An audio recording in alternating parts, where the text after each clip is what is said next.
welcome to another edition of Crime Time with DutyRon. I am a retired New York City police detective with 20 plus years of law enforcement, and alongside me is my co-host, Ed Wallace, who is a crime scene unit retired detective as well. We have a great show for you tonight. If you love all things true crime related from a police perspective, please consider hitting that subscribe button, hit that notification bell, so you'll get all things DutyRon and Ed when we go live or upload another video.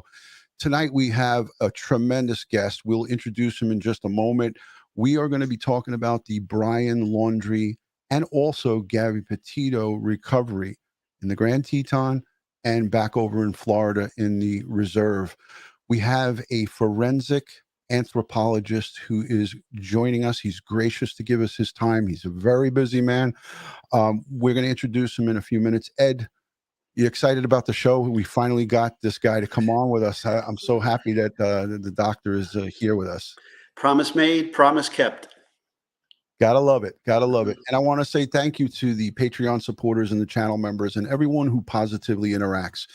You know, Ed and I appreciate it so much, and our guests, the way you guys conduct yourselves, it's just unbelievable. It's what makes this community great. So I want to say thank you to all of you guys. And heck, we have, I feel, the best true crime community on YouTube. So thank you for your great support. And you guys, I got to tip my cap.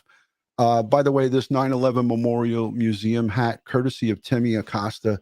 Thank you to Tim, a retired NYPD detective. He's a great, great friend. He's the reason why Ed Wallace is here. So we got to say thank you to Timmy. Thank you, Timmy. Without further ado, our forensic anthropologist has so much experience. It spans decades, and I got to tell you, he works with Dr. Bass at the Body Farm. He worked with Eddie Wallace, you know, on a lot of different things. But let me just set up a small little video so you guys can see a little bit about what he does and some of his work. So without further ado, let's start this short presentation.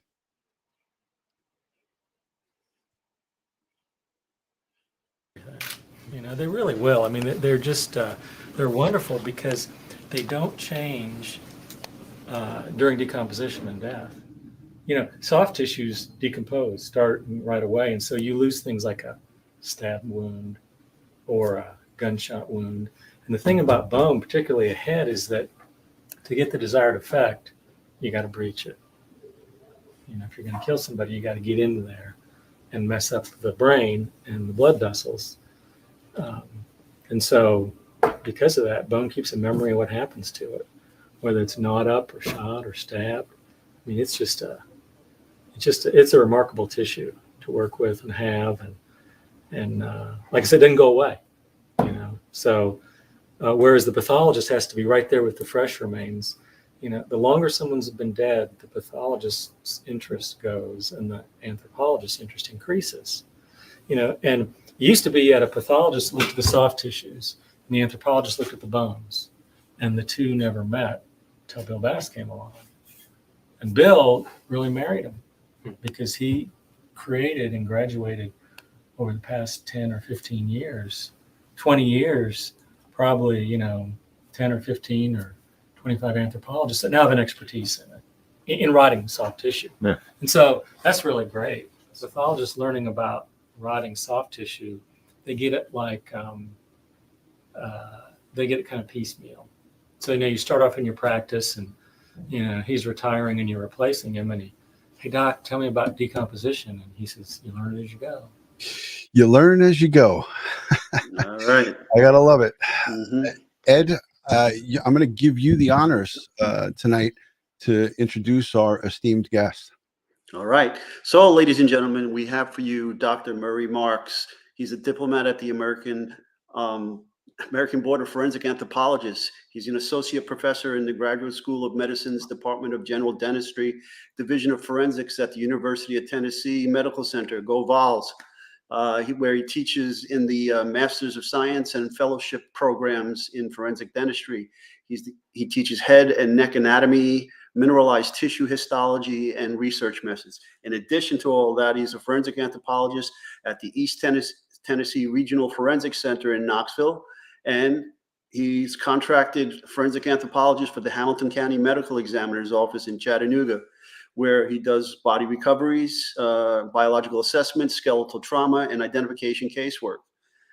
So in addition to all of that, he manages the National Forensics Academy at UT, the outdoor decomposition facility teaching archaeological clandestine grave recovery methods and forensic anthropology to dentists and law enforcement throughout the nation. And I was lucky to be one of his students. I am an alumni of his training. Without further ado, I'd like to introduce Dr. Murray Marks. Welcome, Doctor. Well, thank you. Thank you for the invite. Thank you for the ability to share some of this. You guys have reached out, and I love to, share a little bit about what I know and what I can pass on. It's a wonderful thing. Yeah. Okay. Great. And before you start getting into it with the doctor, I want to say I told Ed, and I made a deal with Ed that he would do your introduction because I didn't have enough breath in me to do that introduction. That went a long time. Yeah. Doc, if you could just for the audience, we have over 1,200 building an audience here watching. Could you just give them an overview of your career? How did it start? Where did this all happen? Did you start as a young kid wanting to do this? And just give them a little bit about yourself, and I'll put you on solo layout. I went into anthropology, interested in archaeology. And actually, when I did that archaeology, once we found Native American remains, I never looked back at anything that was non-biological. And then got to do a master's degree, and then was actually at LSU doing that work with the Native American remains, and got to have the opportunity to create a laboratory with one of Bill Bass's star graduates, Dr. Doug Owsley, who's at the Smithsonian Institution. And I worked for Doug, and we set up a forensics lab, and actually there really turned around and did a lot of casework. And it really got me started with the forensic realm. And I never really looked back. And then it was just a natural progression by working with Doug Owsley to go work with his mentor, which was Bill Bass. So I got to go to work for my academic grandfather here at the University of Tennessee. And it's been an honor to be his student and kind of carry on his tradition. And I did that for about 15 years and then moved on into the medical center. His tradition is alive and well, still in the Department of Anthropology there. So, and I've been doing forensics ever since, from dental anthropology to working with dentists, law enforcement, National Forensic Academy. It's a thrill. I mean, I went into anthropology because I never wanted to go to work, Thomas Edison said, I never worked a day in my life. It's always been fun. And I can say the same thing. Every case is different. Every skeleton is different. And so it's just an unchanged degree of fascination and a lot of fun. And there's a warm side. There's a cold side to it, and I get to explore both those, which has been wonderful. It's just fascinating, and I appreciate you going over that and giving our audience an overview because a lot of folks will say, how does one get into that kind of work? And when we asked Dr. Butcher from the medical examiner's office how she started into her career, she said, my parents used to buy me dead animals for Christmas, and then for my birthday, I got a microscope. So she went into this whole, it was fascinating. And you know what? I got to tell you, it really resonated with a lot of people because, some people look at the professions that, an anthropologist, and they're like, oh, this is somebody we really can't talk to because they get really detailed. And you're just living proof of that. You guys are doing great work, and you guys are human beings just like all the rest of us. Right. And then we have to be that way. We have to have the hard science stuff, but at least, again, you have to break that down into talking to all sorts of people, from law enforcement, particularly to families. Talking to families is the most humbling experience. I mean, I use law enforcement as a buffer, but in talking to families, I really have to be able to know, what's going on. And then the great leveler, of course, is the courts. Right. Yeah. And Dr. Marks, before Ed goes into the conversation, we have you here because we want to talk about Brian Laundrie and Gabby Petito, two young adults that went out, 22 and 23 years old, went out on a van life kind of grand tour of the United States, if you will. They had a plan to go from New York all the way over to the other side on the West Coast, and it didn't go well. We have Gabby Petito, who confirmed through the autopsy and anthropology, manner and cause of death. And now we have Brian Laundrie recovered in Florida. So on two kind of different parts of the United States in a nature reserve, both bodies were skeletonized, out for 3 or 4 weeks in the wilderness, out with all of the elements.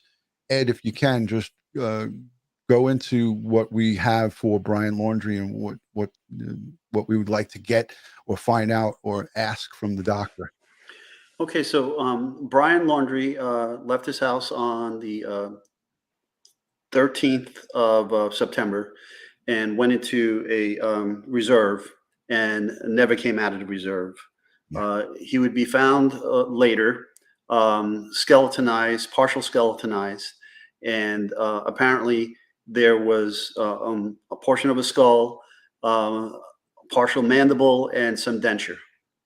Okay, and then the medical examiner's office responded from District 12 in Sarasota. I'm not entirely sure if the forensic anthropologist that was contracted for this went to the scene as well and gathered up the remains that were there. The pathologist could not make a determination on cause and manner of death, and then gave the remains to a contracted forensic anthropologist, which as of today still has the remains or still working on the case. And no findings have been released to date. The FBI through odontology announced that the body was identified as Brian's through the dental records that were supplied or obtained, and the odontologist made the match. So that's where we're at with Brian. Now, if you would say you were the contracted forensic anthropologist in this case, could you walk our audience through, once you get that call and you respond to the scene, what are the steps you're going to take? With law enforcement calls you up and say, and in most cases, you can chime in here anytime. In most cases, most law enforcement people can't tell the difference between animal and human unless there are some obvious, skeletal parts of an animal that, like a tail section or, something that, you would know right away from the skull that it's not human. But in most cases, if only limited amount of skeletal materials, it's going to be tough to tell for a police officer, non-anthropologist, whether it's human or not. So why don't you run with it from there? Well, what takes place is, we receive a call. If law enforcement at the scene does not know what they're looking at for sure, if they can't quite say this is obviously human, I'll say, send me a picture right away before I try to deploy myself and a group of helpers to process that scene. So, and if I get a picture back, or if they say this is positively human, then I'll schedule to be out there as soon as possible. If this is of tremendous importance, what'll happen is I say, well, we're going to need lights because it's going to take a while. Is it on the surface or things partially buried? All of these things are, something that has to be reckoned with, and they inform me on what's going on. Here's where we find the remains, whether there's pictures or not. Arrive at that scene. The scene belongs to the detectives. I'm a guest there. I'm treated like royalty, which has always been the case. It's wonderful, but I collaborate with them. I'm stepping into their crime scene, and as a guest in there, we are collaborators immediately. And also, as a forensic anthropologist, I work for the medical examiner, so I am his or her eye at that scene. So really, the autopsy begins with me or the death investigators that are there, and that includes the detectives as well, because you're the first ones that are, approaching these remains. So when they're fragmented, as you mentioned, Ed, that adds a new wrinkle to things, because that, kind of clouds the fact that, first of all, were they human or not? After that case or after that situation, then go in. I like to take a skeleton with me for educational purposes and to show how much we have, how much we haven't recovered. And then we just start processing it. So hopefully, I expect the scene to be, of course, secured. You all know, what that's all about, and keep the media, keep the the public at bay, and then we start processing. We start, whether it's recovery. Sometimes this takes a short period of time. If it's several bones, depends on the nature of the scatter, and then we move on from there.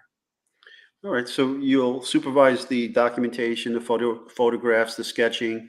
You'll determine if it's human or animal. You'll determine what you're looking at, what potential bones you're looking at, and what part of the body they come from, and so forth. So you'll know what's there, but then just as important, you'll know what's missing if something is missing. Exactly. Right. I got a question, Dr. Marks, Yes. and this may sound silly, but when you said you asked for a photograph from the scene, again, it's for your resources, deploying resources out to a location. Sometimes you could be talking about hundreds of miles, or waking people up in the middle of the night, or whatever the case may be. Right. So it is almost for you to say with somewhat certainty, yeah, this is not a carcass of an animal. This is a human. So just wanted to get that straight for the audience, because some people were saying, Ed, we know for a fact that it was a partial skull. Right. We don't know if it was upper, lower, mid, but we know that they had enough to do to get identification from the teeth. Now, I know that you have dentistry in your background, doctor, because I did my homework on you. How many teeth do they need? Could it just be one tooth that's laying there? Just one. All it takes is one. I mean, And they go into the marrow or the pulp of the tooth. I'm sorry, I'll let you talk. Okay. Well, as far as what the forensic dentist does, their identification can involve, it depends on radiographs. If there's antemortem or radiographs, x-rays taken during life, those are used for comparison to the decedent or the skeletal remains. And all it takes is one tooth. And actually, there doesn't even have to be a tooth there. There can be all sorts of structure in the bone that dentist can look at and match up. So while the teeth are valuable, while restorations are really the gold standard for ID, the forensic dentist relies on the anatomy of the tooth, the angle of the roots, the shape of the pulp chamber inside the tooth. All these things can, lend towards a positive ID. In fact, you don't even need an entire set of jaws, upper and lower. You can deal with just a section of it to do a positive ID. Now, they have points of comparison that they need to do, but it doesn't take the full set of dentition for the ID. And how accurate is this process for some of the folks who don't, they have no idea of how this is done? I know they compare, like as you spoke, you're comparing records. How accurate is that process of identification? Let's just say that's all you had, and there was no midsection, there was no femur, there's no, feet, no hands. If we were just relying on that, how much could we say percentage-wise? And I'm not going to hold you to it, but is this 100%? Yes, sir. It's 100. It's 100%. Yeah, that dentist looks at that, and in fragmentary remains, that's the goal, to look at that thing and compare. The big thing is the quality of the records taken during life. And many times when I go to a crime scene, law enforcement already has an idea who that victim might be or who that decedent might be. And they could say, we think this is somebody that's been missing for 6 months or 6 years or 20 years. And a lot of times they'll have the dental records right there for me to look at and then to pass on to the dentist, or if there's a dentist there, all that can be taken place. So all it takes is just one little section for 100%. Right. And that's fascinating in itself. Now, I put this question on the screen. I don't know if you could see it. This is a friend. This is somebody who I know. This is a rumor that's swirling out there in the areas. Like, they're saying that this decedent's uncle could be a dentist or is a dentist. Could they change those records, or is that's something that gets subpoenaed, right? I mean, if someone's not voluntarily giving up dental records, you would go and request them legally, right? And that would be on our end. But dentists and doctors are not in the business of fudging records. It's just right. Absolutely not. Nobody.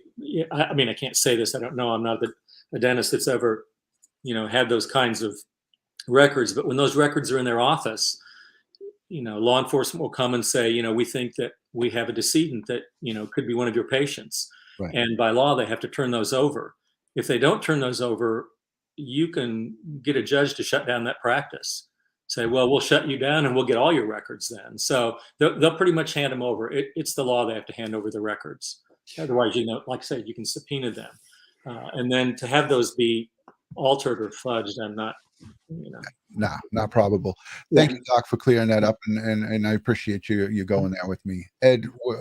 Okay, so Doc, when you're back at the scene and you're looking at these bones that are presented to you, you categorize them and you label them as to what you're looking at, what type of bone you're looking at, and so forth. You're not going to do a full examination of the bones at the scene, but you just do a simple classification of the bones, correct? Yes, sir. Yes, sir. And so a lot of times when I'm at that scene, the first thing, like I say, I like to have a skeleton there that I bring in and say, this is what we're looking at. I like to lay the bones out. I mean, I turn every crime scene into a classroom because law enforcement deserves that. And then you can pass that on to the media or your superiors or whatever. And what I like to do is say, this is what we have, this is what's missing, and this is where we need to proceed. If it's been scattered by animals, it can be around here, around there. Most times when I go to a scene, law enforcement already knows who's missing in their areas of jurisdiction, if you will, or their region. So is this that African American gentleman who's been gone from the city for 6 months? And I can look at the remains and say, no, this looks like a Caucasian female. So, at the scene, I can say a lot, whether it's a child or an adult, it's an older individual, things like that. Female, male, yeah. Yes, sir. Okay, and good. And I remember you teaching me all of this, so it's all good. Okay, and you can also talk about the damage you may see on the bones and the skeletal remains. Right. Yeah, I feel very confident for the most part about really 3 areas: sharp force trauma, blunt force trauma, and ballistic trauma. Typically, ballistic trauma is to the skull. It's kind of an area of focus. And like I say, bone keeps a memory of everything that happens to it. It is the really go-to tissue. Soft tissues deteriorate, as I talked about in that thing you showed early on. Those same things are true. Soft tissue goes away. It doesn't have a good post-mortem longevity. Bone keeps a record of everything. That's why the anthropologist has a job, because we can look at these things and read the bones for those types of trauma. And at the scene, I feel comfortable saying that. Now, I need to wait till I get back and get it cleaned up and with proper lighting to document it. And that's maybe why you have this gap between the scene and the anxiousness for finding things and the anthropologist producing a report and things like that. And when you're dealing with fractures and things of that nature, you can tell direction of force. Yes, sir. Yeah, and amount of force. All right, necessary to crack some of these long bones and so forth. Sure. Yeah. Okay, so now you categorized everything out there. You know what's there, and now you know what's missing. Exactly. So now it's a search. For right. And so that the nature of that scene is going to provide us with where do we go from here. By the time I arrive at the scene, law enforcement pretty much knows what is on the surface. They might have pin flags where they've gone around and said, look, Doc, we've walked over this area and we have 18 places, and I can go and look and say, we got pretty much all of it, or there's parts missing. And so I look at this bone and there's, carnivore scavenging on it. Well, these bones could be scattered. The areas you want to look for where the vertebra and the ribs are, that's pretty much where the body decomposed. Arms and legs can get removed. The head can get removed by scavenging and things like that. And then, it's possible that the decedent, could be scattered by the perpetrator if parts are, sectioned or cut off or things like that. So right, and in both these cases with both Gabby and Brian, there were indigenous wildlife, like where Brian was. You have the boars, the wild boars. You have the gators. You have some wild cats. You have bears and things of that nature. And the same thing out. No, not so much gators. Where Gabby was, you'd have your coyotes and wildlife out there as well, cats and things of that nature as well. And they can really do a lot of damage and a lot of scatter. They do it. Yeah. Oh, they can do a lot of damage. Of course, they get rid of a lot of the soft tissue, but the gnaw marks on bone from critters, whether they're carnivores or whether they're rodents, because the rodents come in afterwards and they'll gnaw on things. The anthropologist can look at those tooth marks and tell what was scavenging, on those bones. The key ingredient, though, as far as dentistry is concerned, is that they leave the teeth alone. These carnivores, coyotes, whatever, they can't pass teeth through their gut, so they don't ingest them in the first place. So they're left at the scene. The teeth have fallen out. They don't nibble on those because, again, they can't break them down with their teeth, and so they're left alone. And let's not forget the turkey buzzards and the vultures, and and the damage they can do. Yes, Hey, sir. I got a question for the good doctor. So if you're out at the scene and you're collecting, say, partial remains, is it your call or your team's call to say, okay, let's wrap this up, or does law enforcement, or is it joint together? In other words, you have skeletal remains, you get called out on the scene. Now, are you making the decision? All right, I think we're okay with, because I want to play a clip of where you guys teach the FBI. You have that 1 week out at the farm at the school. I'm going to play that, but before I play it, I want to ask you this question. When you're down there, looking for, or whoever's doing this recovery of, or looking for the additional ribs, or if you have scatter, who makes that call, Doc? It's actually both of us. If it's getting dark, if we have most of the remains, I'll say, how do you guys feel about this? I'd really like to get everything. Can we come back the next day and look again? Or I feel comfortable with law enforcement looking again. Again, it's your scene. I'm a guest on it. We work together. Or, we have it all. There's a few bones missing. I'd like to get all the teeth for the dentist. I want to have the entire set of remains. If there's gnawing on the bones, I can pretty much give it up that, the critters have taken these things to a den somewhere and we are not going to find them. Right. But I like to be able to provide families someday with all the pieces of their loved one. Yeah, and understood. And I thought in my mind that, yes, there would be a cooperation on both sides, because the mutual respect is there. We call you in, you respect our scene, but we're calling you in for your expertise. So we respect your knowledge and when to call it and when not to call it. Let me just play this quick clip. I'm not going to play it all, but I want the audience to get an idea of what you guys do for the FBI. And as you guys say, any law enforcement line can come down there. Ed was one of the first to actually train or do the course with the FBI. There's a funny story with that, Ed. I know you have a story to tell. But let's just let this little clip play, if you guys don't mind. I'm going to put it up on full screen. And this is, I believe, in Tennessee. So you let me know, Doc, when you see it. All right, here we go.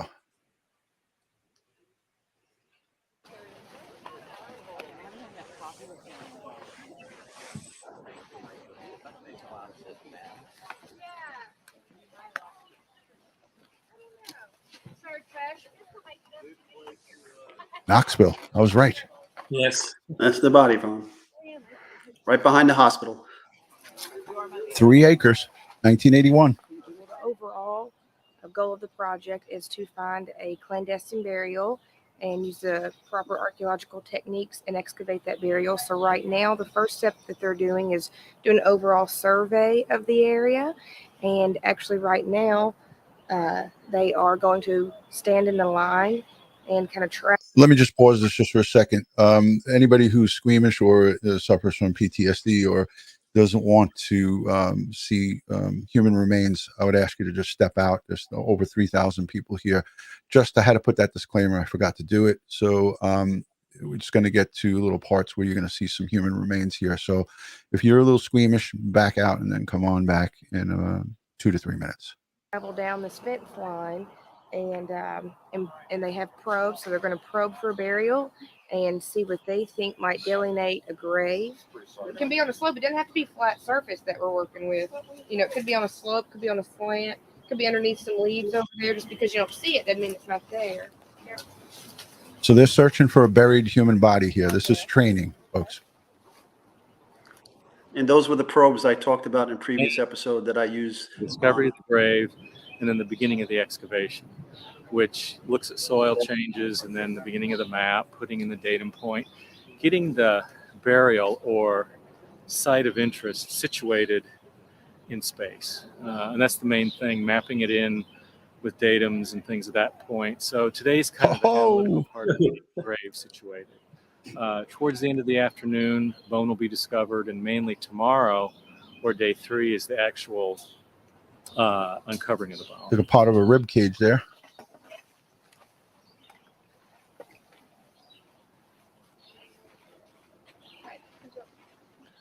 Well, the fundamental truth about excavation is it can only be done once. And to excavate is to destroy. And so in the process of recovering whatever it is that's buried there, you destroy the context in which it's buried. And the context, the surrounding soil, may contain extremely valuable information about the individual, artifacts and other things that would help in the process of identification or in trying to figure out what happened to that individual.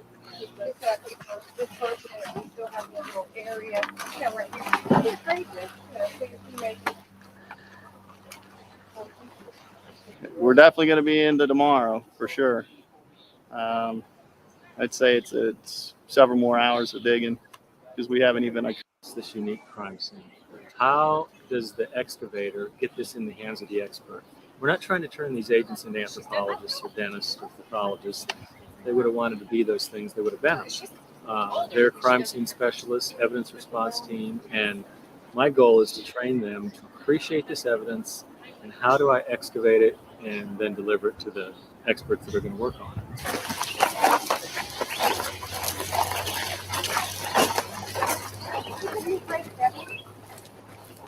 Our burial was actually placed in a bin, and then last year, upon reburial, they took that body from the bin and poured it in this unit, and so the body is curled up. It's a bundle burial, so the bones are all bundled together, and so some of the issues that you have with that are it's not extended, so you pretty much have to excavate in a circular pit. at least an extra skull, but I'm guessing there's a body there. Well, as we were excavating this grave site, we found the remains of one skeleton. Upon further excavation, it appears that we have a second body that's been sandwiched in next to this first set of remains.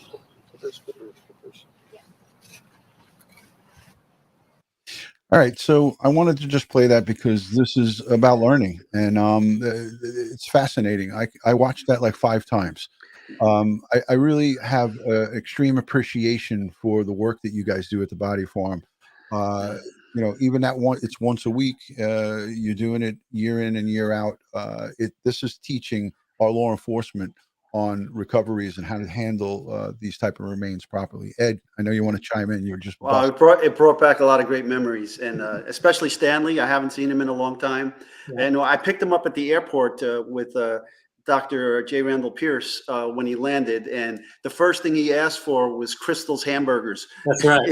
And we had to bring him to get the sliders, and I paid for it the rest of the time in the vehicle.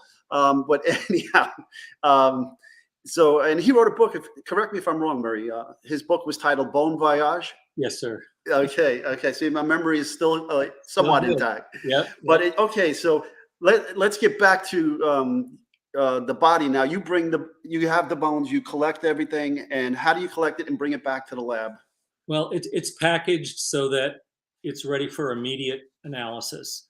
We don't wrap things up in plastic because things can mold very quickly. So we want to wrap things up loosely, but in a concise manner so that we don't lose anything or have any mixing. So the dentition's taken care of in a certain way so it doesn't fall away. If anything is loose, it's kind of wrapped separately.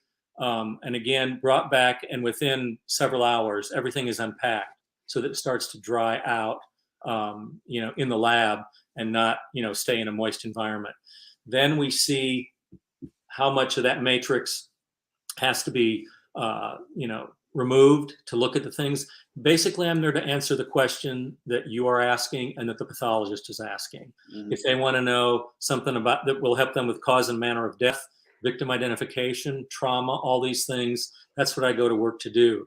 9 times out of 10, it's completely cleaning the skeleton, laying it out anatomically so that when we have our anthropological autopsy, it's your case. The detective comes in, the crime scene people come in, and the pathologist comes in, and I'll go ahead and review it and say, here's my findings. These things take time. You know, it takes time to do this, to write the report and generate it, you know, and of course, family is anxious. Everyone's anxious for results, but these things take time. It's not like, you know, where there's an answer right away. I mean, we all have to collaborate. We're all specialists, and we have to get our stuff together and then present the findings. You have to take copious notes. Yes. You have to take copious measurements. Yes. Everything gets photographed. And then if you see defects in the bone, say from blunt force trauma, ballistics, or a knife, you have to document that, long range, medium range, close-ups with scales, detailed measurements and so forth, directionality, how many times was the bone impacted, so forth and so on. So it is a painstakingly slow process. It is, yes. Yeah. And the deal is that, you know, there's this notion that, you know, because there's postmortem time, the soft tissue goes away, the bone starts to fall apart, particularly if there's time of trauma. Blunt force trauma particularly, but also ballistic close range, you have fragmentation of pieces, they fall apart during decomposition, things get scattered, critters come in, move things around, so it takes time to collect that stuff. When there's trauma to a skull and we don't find it all, and there's not critter activity there, you know, we really need to come back again and again to be sure we get that stuff, because every little piece could be part of that jigsaw puzzle that's going to answer the question. I got a question. I got a question for you, Doc. I'm sorry, Ed. I had to do this. I had to get this in there because it was in my mind, and this 57-year-old mind it wanders sometimes. So, a lot of people ask me this over the past month or so.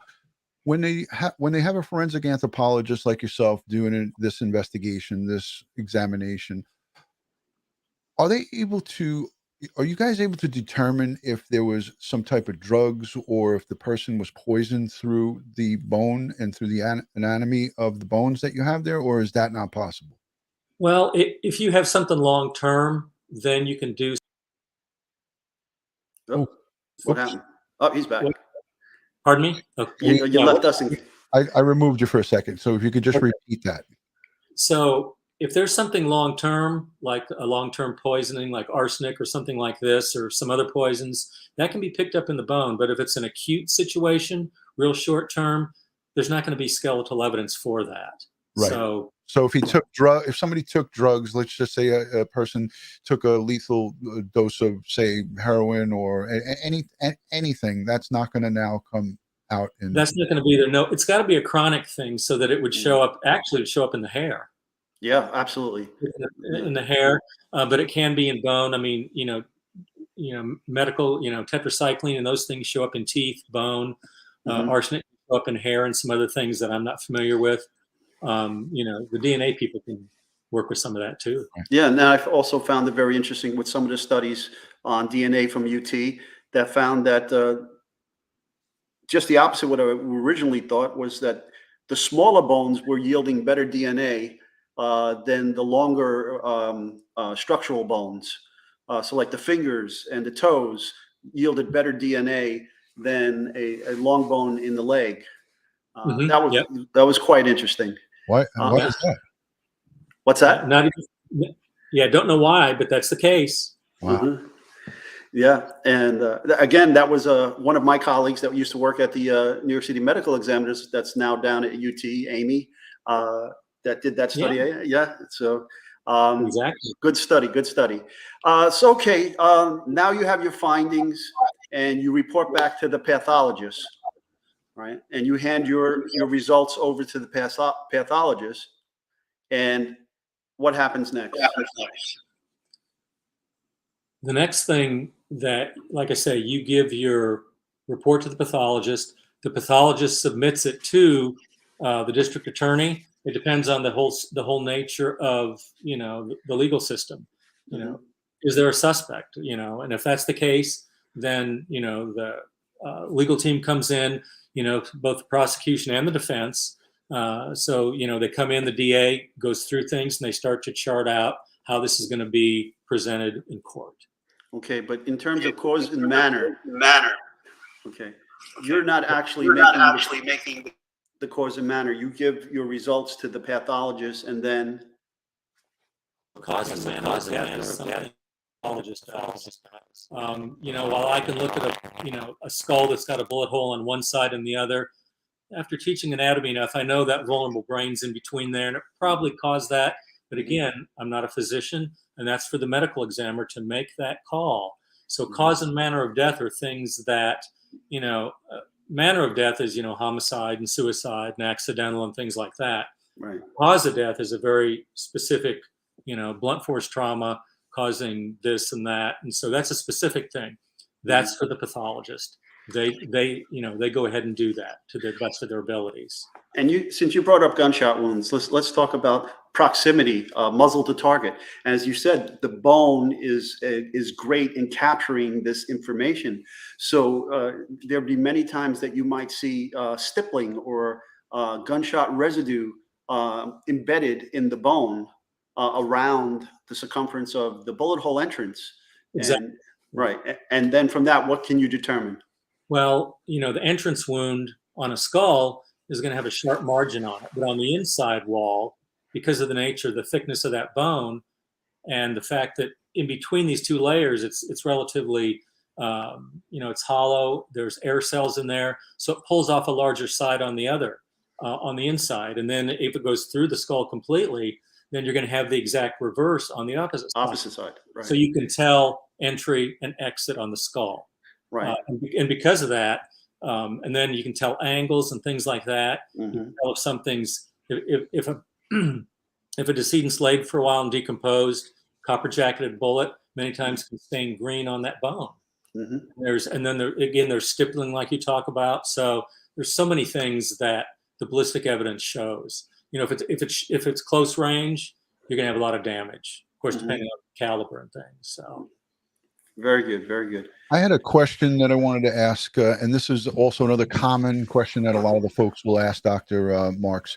A human body out in Florida with underwater, outside of water, dried up, humidity, heat. What is the time frame for South Florida? This is Sarasota, so it's the West Coast, but down south, a lot of heat. I've been there many times. What's the time frame on average? I'm not asking you pinpoint it, tell me exactly 2 days, 5 hours, 6 minutes. Does it take a week for it to get down to skeletal? Does it take 3 weeks? Yeah. What is it in a situation like that? I know this might be a tough question, but. Well, it happens very rapidly. In East Tennessee, we can get a skeleton in a week if conditions are right. Wow. There in South Florida, while I visited, I've never worked any cases down there with the higher humidity, higher temps at a constant rate, more like that. Again, it's a guesstimation, but I would be safe to say in less than a week, you could get a skeleton, particularly if there's some kind of trauma, because trauma is going to attract insects and you're going to have decomposition there that's going to go much faster than if an individual just laid down. If there's wounds, that's a segue for insects to get in. And there's this whole entomological component. And entomology is the gold standard for time since death. That's the bug doctors, right? That's the bugs. I mean, entomology is the way to go. And I see there's a few questions on it. Wish I could answer those. I hope there's some way I can reach out to those people that are asking questions, because entomology is really the gold standard of that time since death. But back to your question, Ed, you can get a skeleton, like I said, in East Tennessee in a week. In 24 hours, the medical examiner's office will not show a decedent to next of kin because of the changes. It's just unethical. And that was a question that was asked with Gabby Petito. Is a lot of people were like, how did the FBI the night of the recovery come out on a press conference and say, I want to wish condolences before the positive identification was made? I have it written down somewhere. It was like a very short period of time. The recovery was the 19th, and then that same night they went out and did a press conference, and then I think on the 21st it was official. Dr. Blue gave his official identification and cause of death. Right. So for me, I just feel like a lot of people were wondering how quickly does this decomposition happen, and how rapidly it happens. But the bug doctors, that is fascinating work, and Ed spoke about it, and you spoke about it on that podcast that I listened to. Yeah, hopefully, and we're going to have an entomologist on the show. Oh, great! I want to sign up and listen to that. Yeah. Okay, cool. Now, in case of Gabby, the cause and manner was homicide, strangulation, manual strangulation, and broken hyoid bone. So maybe you can talk about that a little bit more about how the hyoid bone breaks and so forth. Well, the hyoid bone is the top part of the larynx. So you go back from the chin, straight back, and what you're hitting is the top of the whole area, the Adam's apple, voice box, and all that. The hyoid bone is right at the level with the back of the mandible. And in strangulation, whether it's ligature or manual, that breaks, a lot of times. Developmentally, there's 3 bones there. Sometimes they fuse later on in life. A lot of times they do. So those things are very vulnerable to fracture. And so if you see those things broken, there's been some type of compression in that region. And it happens, relatively easy in, a strangulation situation. All right. Yeah. So, Ron, you have anything else? Because we've been going for almost 45 minutes. 45 minutes. I promised him 30. I always lie to my guests. All right, we're gonna have to pay him overtime. But it's fascinating. It's fascinating, and you get caught up in the time. So let me go to the chat, because there's almost 3,500. There's 3,600 people here. I want to just say hello and thank you to the folks in the chat. Your questions are awesome and they're unbelievable. It's hard for us to kind of concentrate on the chat. So right now, if it's okay with you, Dr. Marks, I'm going to look at the chat. We'll grab a couple of the questions, and I'm going to cherry pick a few of these. Again, a lot of folks are just fascinated by the work that you and your team do, and all the anthropologists across the country. I know that Dr. Blue in Wyoming called in somebody. Barbara mentioned it to us that he was going to get some help. You couldn't just do that ID just based on an autopsy. So he needed the help of an anthropologist as well, right. And probably others. So a lot of thank yous coming in. Janelle. Yes, she says thank you, Dr. Marks. You're welcome. Yeah, superb show. So I want to now, of course. Oh, okay. Wait. Murray, somebody's asking if you're married. No, I'm not. I have a sweetheart, but okay. Not married. He doesn't want to. We get that a lot here, Murray. And I'm surprised they haven't labeled you like some movie star. They already did. What did he say? They did, but it wasn't anybody that I thought he was worthy of. So it was not a good one. Okay. Peppermint Pants, thank you for being a channel member. If he hung himself, would the hyoid break? Yes. Yes. It can, and it's a vulnerable situation. It breaks many times in a hanging. Okay. Excellent. Thank you for that, doctor. Wait. How do they donate their body to the body farm? Okay, as a matter of fact, I was at the body farm all day today. We had law enforcement there, had a wonderful turnout. It's a lot of fun. What you simply need to do, well, I know UT Anthropology has a website, and you can look up, University of Tennessee Forensic Anthropology Center. They have websites you can go to, and it all, is very straightforward. You can talk to somebody there about it. As far as the body farm I run in Morgan County for the National Forensic Academy, it just has to go through me, but the same type of a thing. I can, I have paperwork. I usually talk to families for up to an hour on the phone, going through all the criteria. I tell them about the Forensic Anthropology Center at UT first, tell them about the donations to the law enforcement training that I do with the bodies. The bodies belong to the families forever. They're on loan to us to use for teaching, and for law enforcement to learn something about the decomposition process, about clandestine burials and those types of things that you saw on the clip you showed. So again, families can request them back at any point in time. It's a real easy, straightforward thing. They just have to reach out and contact me. Now, I read a figure that there's 2,000 bodies that were already donated to the body farm. I don't know if I'm wrong with that, but then it said there was 5,000 that are on the list. There's a lot. Yeah, there's a lot of card-carrying people that donate to UT Anthropology. the other facility, of course, we don't have that many. We're into the, more for training for law enforcement. But yeah, it's a choice people make rather than burial. It can be financial. It can be because those are the wishes of somebody wanting to donate to, education. Whether the remains are decomposed or fresh, I mean, what a gift. That's not for every family to do, but it's something, I mean, they really have to have a vision for forensic education. Right. And, we're so thankful. Yeah, because it's just going to the betterment of science and Right. being able to bring closure to families when you have recoveries where it's just bones, and studying the process, as gory as it may seem. It's a peaceful place. Everything is done with respect and dignity. And the family gets updates. I really researched this quite a bit, and I'm actually thinking of doing that myself, because it's just, again, it's for the betterment of society. It's for the betterment of advancement in science, and for everybody to know what happened to a loved one. I got a lot of questions that were hidden. Josh, the producer, put them in the backstage, and now I'm looking at them. A question comes into the doctor: is there a certain amount of bones needed to determine cause of death? Thank you so much for your time. Well, it's got to be a certain region. I mean, if someone is shot or bludgeoned in the head and you don't find the skull, you're never going to know that. Yeah. All it takes is one piece to find a cut mark on a bone, or a shotgun blast or a bullet hole through whatever region. Or like I say, a bludgeoning or things like that.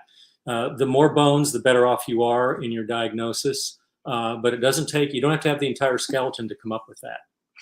Excellent.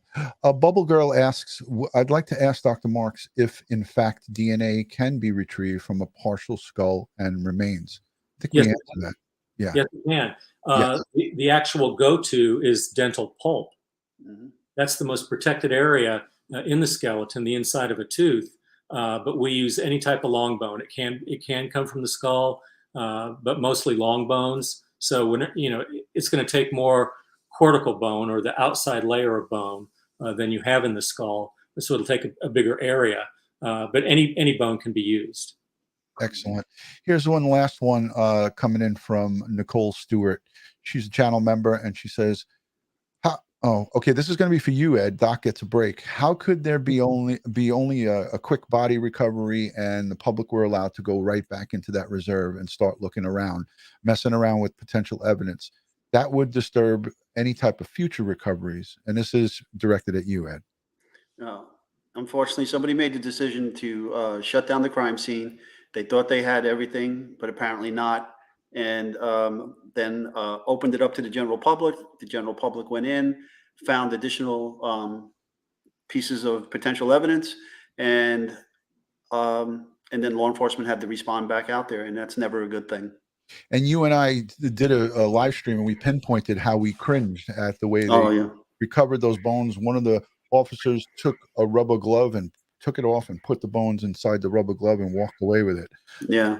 I mean, to me, just didn't seem like no photography, no sketches, no measurements where anything came from. Just picked up, inverted a rubber glove, and kept the bones commingled like that.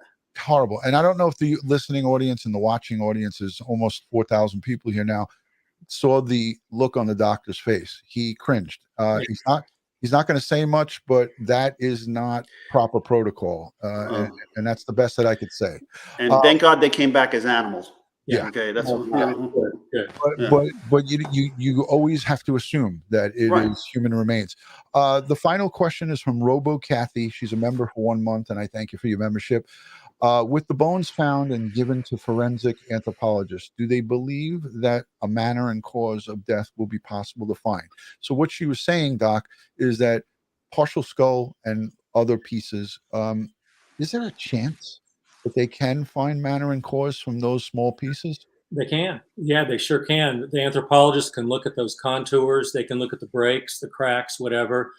And, they pretty much know what type of trauma caused those breaks, whether it was critter trauma, whether the bone was broken perimortem around the time of death, or whether it was postmortem. Mhm. you know, whether scavenging or, you know, someone came through with a bush hog and broke the bone. So the anthropologist is good at that, and they can tell. How bad does the bone smell when they are recovered? Does it still have that deceased body smell to it? That's another question that I caught out of the chat. It, Is it a different kind of smell? it can. It just depends on the environment. It depends on the amount of moisture, if what's been washed away, what's been deteriorated, what's been ingested by the maggots and things like that. So it's all over the place. Sometimes it smells bad, just the bone. Sometimes there's no odor at all. So. Right. I remember my first experience with a dead human body in the New York City Police Department. In 1991, when I became a police officer, we had 2,200 homicides, 2,200 murders in the city of New York. So I was basically averaging about 3 or 4 a week in my precinct. So my very first scene that I came onto, and this goes against crime scene and evidence collection and everything, there was a seasoned detective, a big guy like myself. He was eating a sandwich, and there was a guy with his head blown off. One of his friends that were playing a card game, he put a 357 in his mouth and blew the whole cap of his skull off, and his actual brain went out of his head, was out. So I'm sitting there just doing one of these, and the guy's eating a sandwich in the hallway right outside the door. I was like, this can't be normal. No, But it is. Yeah. You get used to it. Yeah. It's a defense mechanism people put up to shield them from the horrors they're looking at. It happens. We have a very dark humor. But we have a morbid curiosity, and that's why everybody that's plugged into your show, there's a morbid curiosity. We want to know what's in that body bag. Yeah. You look on the news and they're carrying a body bag out, and everybody says, "I wonder what that looks like." Yeah. You guys have opened the bag. Yeah. Okay. Doc, we want to thank you very much for your time. You've been so gracious to us and our audience. Okay. I can't thank you enough, Dr. Marks. And would you please consider coming back again sometime? I'd love to talk about whatever you want me to talk about. I'd love to. All right. Absolutely. And guys, I want to just also leave you quickly. There's I wanted to show this because this is his if it's okay, can I show the University of Tennessee Graduate School of Medicine? This is actually showing your professional photo, if it's all right with you. I want to show it to the folks, if you don't mind. I don't want to put you on. But there he is. Look at this handsome fella. This is a younger version. I think he's heavier. I don't weigh that anymore. I've lost some weight. Okay. So there he is, the University of Tennessee. I just wanted to put that up there because I promised everybody I'd throw up a picture of you from the university. Anybody can reach out. Like I said, I feel bad that I can't answer questions. If you give them an email I have or something, they can email me. I'd love to answer. Right. Just go to that website. His email is right there. Yeah, I'm going to link this in the description here down below, but I'm also going to ask you, if you have questions for the doctor, send them to me at DutyRon.com and I will forward them to his email. I don't want him to get flooded with a bunch. So what I'll do is I'll take them and I'll group them and then I'll send it to him in one. It just makes it a little easier. I want to say a special thank you to all the folks who positively interacted, the people who sent super chats. Your questions, even though we couldn't answer them all, we will ask the questions of the doctor or get answers for you and then answer you guys back. Again, much appreciated, Dr. Murray Marks, Forensic Anthropologist, gracious guest, and I thank you so much for taking the time out tonight. I want to thank you again for being my educator and to all the years you've devoted to educating law enforcement in the areas of forensic anthropology. Thank you so much, Doc. Okay, I love it, and I love you guys. Thank you. All right. Good night, Doc. We'll see you soon. All righty. Wow, what a great guest. I mean, I couldn't ask for anything more from Dr. Marks. Just humble, straightforward, and guys, I want you just to let me know down in the comment section what you thought of our great guest. Eddie Wallace was instrumental in putting that together. I'm sure he bugged him with a bunch of emails and messages, but the doc took it like a champ. So I got to say, this is somebody who gives back, and that's what we do in this field. It's giving back. In our retired lives, we're trying to educate you guys, and I hope you did get something out of this. we do want to have the bug doctors. Maybe we can get Dr. Marks to lend us one of his guys or girls. And then he could come on with them and we could chit chat it up. But guys, as I always like to end these, because we want to have a little conversation with the doc in the green room in the back, I like to always say, God bless the world, God bless the United States of America, and God bless each and every one of us here in the chat, and all victims of crime and their families across the globe. We're here to bring closure and to bring answers to victims of crime. And that's what we've done for our time in our careers. And this is what the great doctor and all the people behind the scenes do. So good night from New York City. Oh, yeah, you are back in New York. So good night from New York City. We'll talk to you soon. Thank you.